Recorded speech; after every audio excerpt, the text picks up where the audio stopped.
In 1832, as a ship was crossing the Atlantic, an ordinary conversation began at the dinner table. A doctor was talking about electricity. He said signals could be sent through wires. The painter sitting at the table suddenly froze. Lightning had struck in his mind. His wife had died. The news had arrived too late. But now he had seen the solution. Tonight, we will discover together the story of the revolutionary of communication, Samuel Morse. Don't forget to subscribe to our channel and mention in the comments where you're following us from. Now let's dive into the greatest communication revolution of the 19th century. Samuel Finley Breese. Morse was born on April 27th, 1791, in the town of Charlestown, Massachusetts. America was still very young. The War of Independence had ended only 8 years earlier. George Washington was president. The country was rebuilding itself. Cities were small, roads were dirt, farms covered everywhere. Communication was extremely slow, because letters were carried on horseback. News traveled for weeks. His father, Jedediah Morse, was a famous geographer who had written America's first geography book. He was also a Congregationalist minister. He was a meticulous man. He loved discipline. His mother, Elizabeth, was gentle-natured. Samuel was the oldest of 3 children. His family was raised with Puritan values, but Samuel dreamed of other things. He was unsuccessful at school. Classes were boring. Mathematics was difficult. But when he drew, everything changed. He drew portraits in the margins of notebooks. He filled walls with caricatures. Teachers got angry, but Samuel didn't care. Art was his breath. In 1805, he was sent to Phillips Academy. His father wanted his son to become a minister. It was a respectable profession. But Samuel was thinking about Michelangelo in bed at night, imagining Raphael. "One day I will be like them," he said. His father objected. "Art is not a real profession," he said. "It doesn't make money." But Samuel was determined. In 1810, he entered Yale University. There he encountered something unexpected: electricity. Professor Benjamin Silliman was conducting electricity experiments. He was showing current, making batteries, creating magnetic fields. Samuel was fascinated. Electricity was invisible, but powerful. It could flow through wires. This knowledge would change his life in the future. But at that time, Samuel was only thinking about painting. At university, he began drawing portraits. He made portraits for $5. His technique was improving. When he graduated in 1811, his father made him work at a publishing house. He was selling books, but he was unhappy. Finally, his father gave up and respected Samuel's decision. Samuel wanted to go to London, because at that time London was the world's art capital. The Royal Academy of Arts was there. The greatest painters lived there. Galleries opened there. In 1811, Samuel arrived in London. He was 19 years old.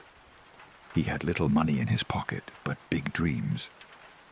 He enrolled in the Royal Academy of Arts. He began working with a famous painter named Benjamin West. West was King George III's court painter. He made massive historical paintings. Samuel learned anatomy from him, learned perspective, learned composition. He worked for hours every day. He went to museums, studied Michelangelo sculptures, copied Titian's paintings. In 1813, the great opportunity came. The Royal Academy held a competition. Samuel made a sculpture called The Dying Hercules. It was dramatic, emotional. The jury decided Samuel won, gold medal. An American had won a gold medal at the English Academy. Newspapers wrote about it. Samuel was now recognized, but there was no money. The medal brought fame, but didn't put money in his pocket. There were hundreds of painters in London. Competition was tough. Finding clients was difficult. Samuel was struggling. In 1815, he decided he must return to America. When he returned to New York, he experienced disappointment. There was no art market in America because the country was still very young. People were after bread, homes, land. Art was luxury. Samuel couldn't find clients, but he didn't give up.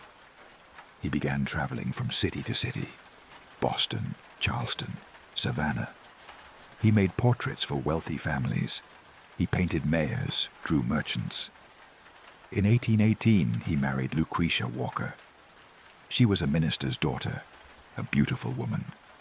Samuel was very happy. Finally, he was building a home. But there was a money problem.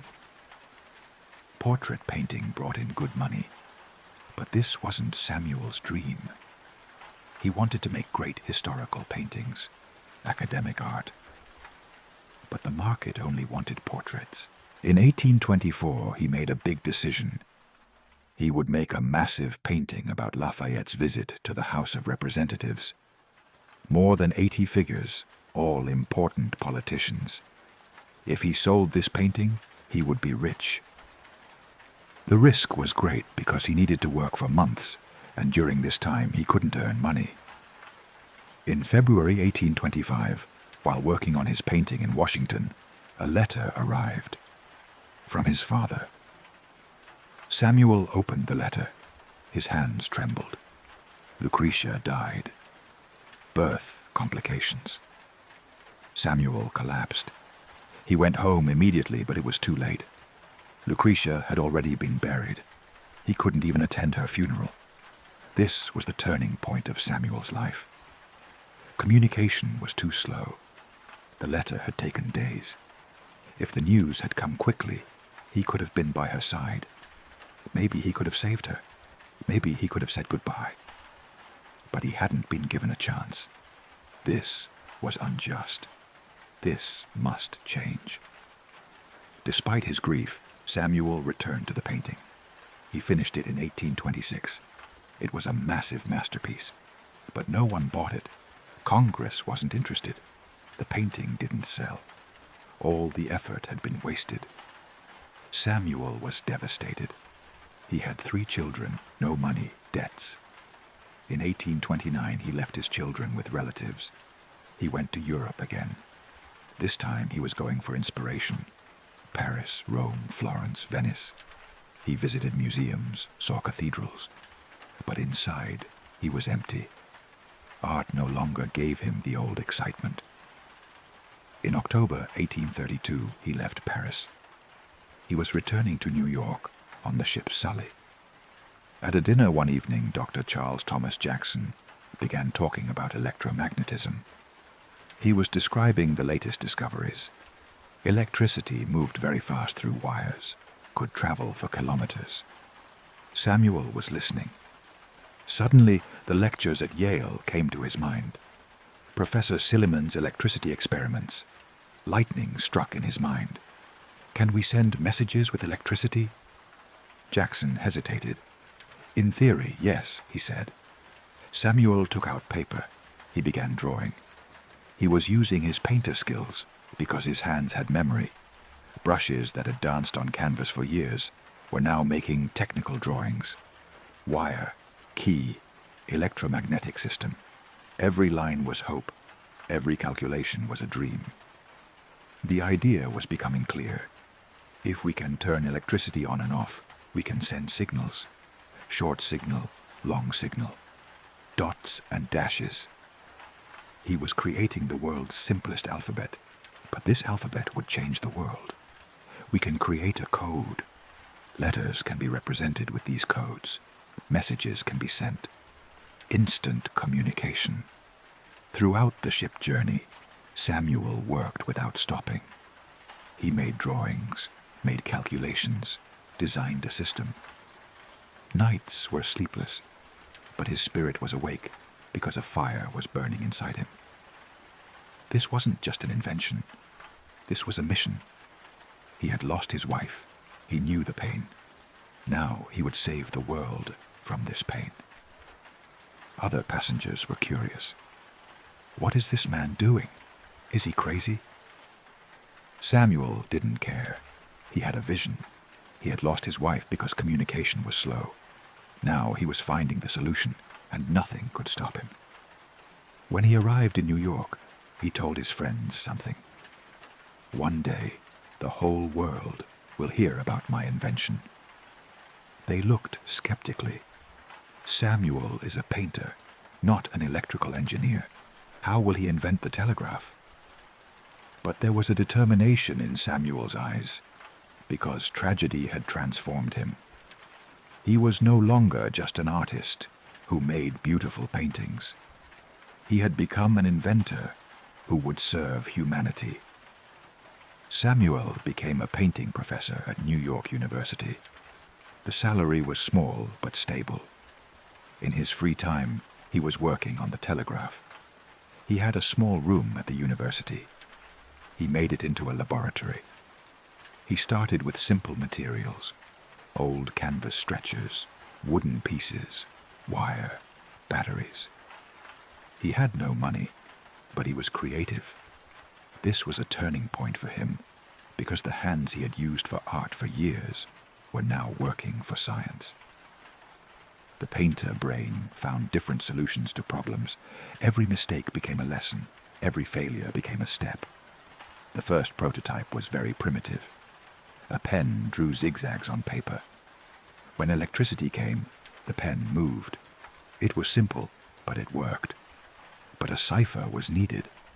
How would letters be represented? Samuel thought for days. He couldn't sleep at night because dots and dashes were dancing in his head. Then one day he understood.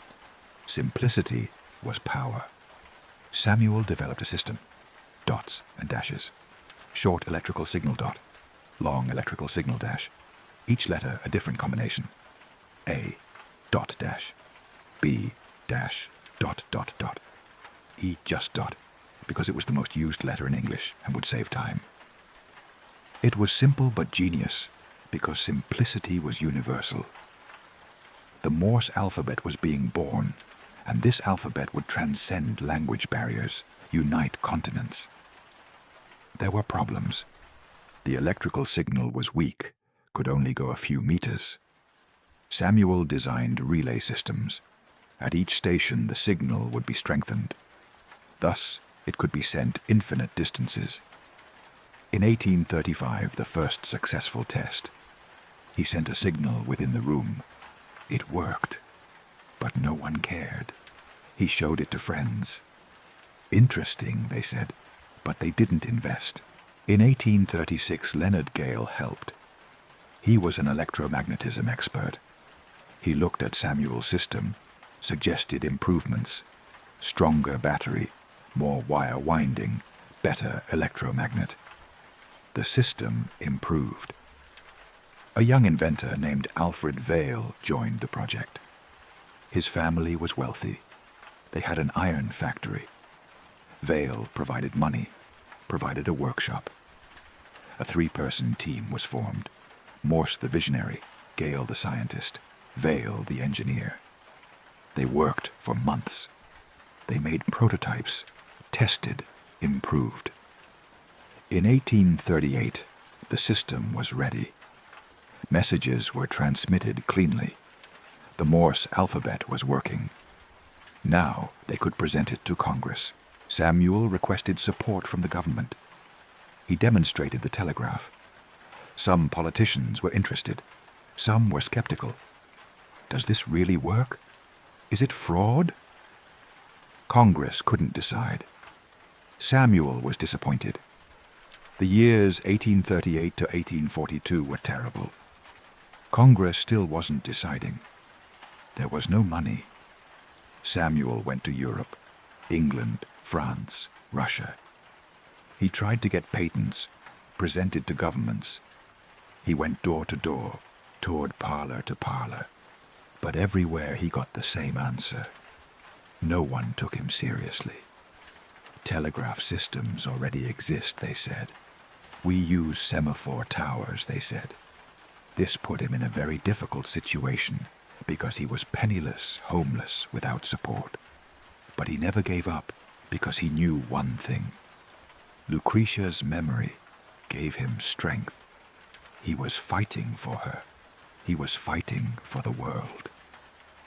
Semaphore systems were widespread at that time. Giant arms were attached to towers. Messages were sent by bringing these arms to different positions. One person looked through a telescope, relayed to the next tower. But this was mechanical, slow, dependent on weather. Fog, rain, night, it didn't work. Samuel's electricity was instant, unaffected by weather, worked day and night. But Europeans didn't listen. In 1843, Congress finally decided. A budget of $30,000 was allocated. A telegraph line would be built from Washington to Baltimore. 64 kilometers. Samuel had won. Construction began. Wire was laid. Poles were erected. Technical problems arose. Cables would be buried underground, but moisture created problems. Insulation deteriorated. Samuel found the solution. Overhead, wires would be hung on poles. Ezekiel Cornell built the system. May 1844. The line was completed. Friday, May 24th. Test time. Samuel was ready in the Supreme Court building in Washington. Vail was ready in Baltimore. Congress members were watching. Reporters were taking notes. Samuel held the key. His hands were trembling because he had worked for 12 years for this moment. What should the first message be? A Bible verse was chosen. What hath God wrought? Samuel took a deep breath. This wasn't just a test, this was a revolution. Samuel pressed the keys. Click, click, click. Morse alphabet.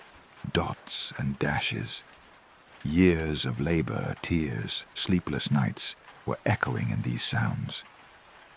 The signal flowed through the wires. 64 kilometers. Instant. The moment he had dreamed of since that terrible day, when he couldn't say goodbye to Lucretia, had come. In Baltimore, Vail received the message, decoded it, sent it back. Samuel received it. Success. Congress members applauded. But Samuel was crying silently, because Lucretia's memory had carried him to victory. The telegraph was born. But the beginning was slow. People were skeptical. What is the telegraph good for? Who's in a hurry? Isn't a letter enough? Samuel could have been disappointed. He had struggled for years, given everything.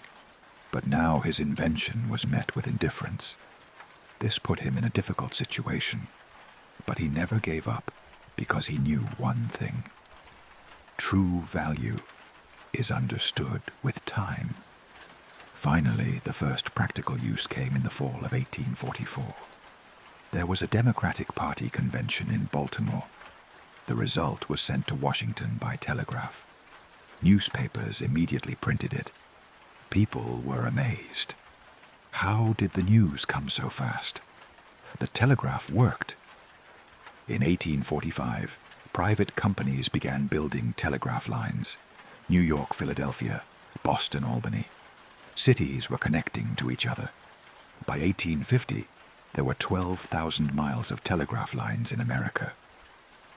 The business world became dependent on the telegraph. Stock prices, news agencies, railroad schedules. Everything was coordinated by telegraph. But patent wars began because dozens of people claimed they had invented the telegraph. Charles Wheatstone had developed a similar system in England. Samuel spent years in courts, dealt with lawyers, presented evidence. In 1854, the Supreme Court finally decided Samuel Morse was the true inventor of the telegraph. The patent was protected, rights were registered. Samuel began to get rich. Patent royalties were coming regularly. Company shares were gaining value. In 1847, he married again. He united his life with Sarah Elizabeth Griswold. She was 26 years younger, but they were happy. They had 4 children. Samuel was finally living a peaceful family life. The pains of the past were slowly easing. In the 1850s, Samuel became a respected citizen. He received awards, was invited to meetings. European universities gave honorary doctorates. France honored him. Italy appreciated him. Spain accepted him. Even the Ottoman Empire recognized him. Everywhere had embraced the telegraph. The world was connecting to each other. In 1858, the historic event happened. The Atlantic cable was laid. America and Europe united. A miracle Samuel couldn't even dream of was happening. The first transatlantic message was sent. Queen Victoria and President Buchanan corresponded. Miracle. Now oceans were not obstacles. Continents were communicating in seconds. Samuel cried that day because he had fought for this since that painful day when he lost Lucretia. Now the world had shrunk. No mother, no wife, no child would suffer anymore because of late-arriving news. The telegraph fundamentally transformed society. The business world accelerated because orders were sent instantly. Prices were updated in seconds. Trade gained a new dimension. Newspapers experienced a revolution because news came within hours. They no longer waited for weeks. Readers had access to current information. Families could reach their loved ones quickly. Distances lost meaning. Even wars changed because commanders communicated instantly with fronts. Armies coordinated. Strategy became completely different. But there were dark sides to Samuel's character, and he didn't hide them. He was pro-slavery, defended the South's rights. He supported the South in the Civil War, took a stance against the North. He was against immigrants, especially didn't like Catholics, saw them as a threat. He joined the Nativist movement and said openly, "America is only for white Protestants." These views damaged his reputation. Many people criticized him. Some boycotted. Friendships ended. In the 1860s, Samuel aged. His body lost strength. His hair whitened. His hands trembled. His steps slowed. But his mind remained sharp. He was still thinking, still dreaming. He was thinking about the future of the telegraph. Perhaps wireless communication would come. Perhaps electricity would become even faster. Perhaps the world would completely change. In 1871, Samuel fell to bed. Pneumonia enveloped his body. He grew weak, had difficulty breathing. His fever rose. On Sunday, April 2nd, 1872, he closed his eyes to life. He was 80 years old, had lived a long life. His funeral in New York was held with a grand ceremony. Thousands of people attended, paid respects. Telegraph operators declared 2 minutes of silence. Throughout all of America, the wires were silent. Voices stopped. It was a tribute to the great man. Samuel Morse's legacy is immortal and continues to live every day. The telegraph was the beginning of modern communication, the first step that opened the door. The telephone came, then radio spread. Television entered homes. The internet embraced the world. But everything started with the telegraph, with that first clicking sound. Dots and dashes were the ancestor of digital code, the foundation of today's technology. Binary system, 0 and 1. It was the modern form of the Morse alphabet, its evolved form. Morse initially wanted to be a painter. He had his brush, he had his canvas, he had his dreams. But tragedy drove him to another path. He lost his wife because the news came late. This loss didn't destroy him, but transformed him. He turned his pain into a solution, turned his tears into invention. He accelerated communication and thus saved the lives of millions of people. He shrank the world, but brought people closer together. Distances were no longer obstacles, because love letters now went quickly, trade happened instantly, urgent news reached within minutes. This is Samuel Morse's story. Painter, inventor, visionary. Revolution born from pain. World changed with dots and dashes. A loss set him in motion. An idea drove him to obsession. Perseverance carried him to victory. And his legacy will live forever. If you enjoyed this narrative, don't forget to like and subscribe. Write in the comments which historical figure's story you'd like to hear. See you in the next video. Goodbye.